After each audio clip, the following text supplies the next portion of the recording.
Kapalaran ng Gemini ngayong araw ng April 9, Gemini. Sinasabi po dito na ating tarot card Gemini na parang sa ngayon ay naboboring kayo sa trabaho daw po ninyo. Sabi dito parang gusto mo ng ibang trabaho. Pero may isa naman Gemini na mapagmahal sa pamilya, isang lalaki po ito at napaka-generous at swerte rin siya sa pagninegosyo. Sinasabi rin po dito na may isang babae naman na generous din po ito, mabait.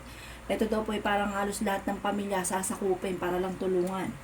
Sinasabi rin dito na may pinaplano kang puntahan, matutuloy ka sa pupuntahan ninyo. May problema kang pinagdadaanan tungkol sa usapin ng pera. Meron daw po malaking magandang pagbabago na maaaring maganap sa buhay ninyo. Sabi rin po dito, focus daw kayo sa mga pangarap. Yung mga nakalipas na daw po yun, mag-move on ka na. Huwag balikan ng balikan. Huwag ka daw pong panghinaan ng loob kasi pinanghihinaan ka daw po ng loob.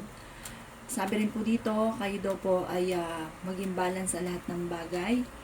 Sinasabi rin po dito na huwag ka daw po malungkot.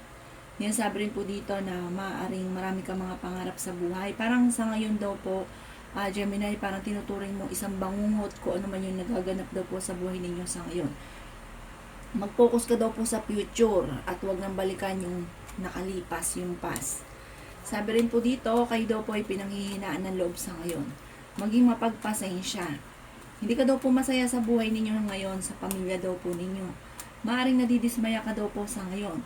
Sinasabi rin po dito na maaring meron daw pong, sabi po dito, kung ano daw po yung problema mo sa ngayon, kung mawala ka muna sa mundo ninyo sa ngayon at matutong parang maglibang muna. I-relax muna ang isipan. Ang inyo pong lucky color ay color green at ang lucky number po ninyo ay 9. Ganon din po ang 33, 40, 36, 35 at number 7. Good luck po!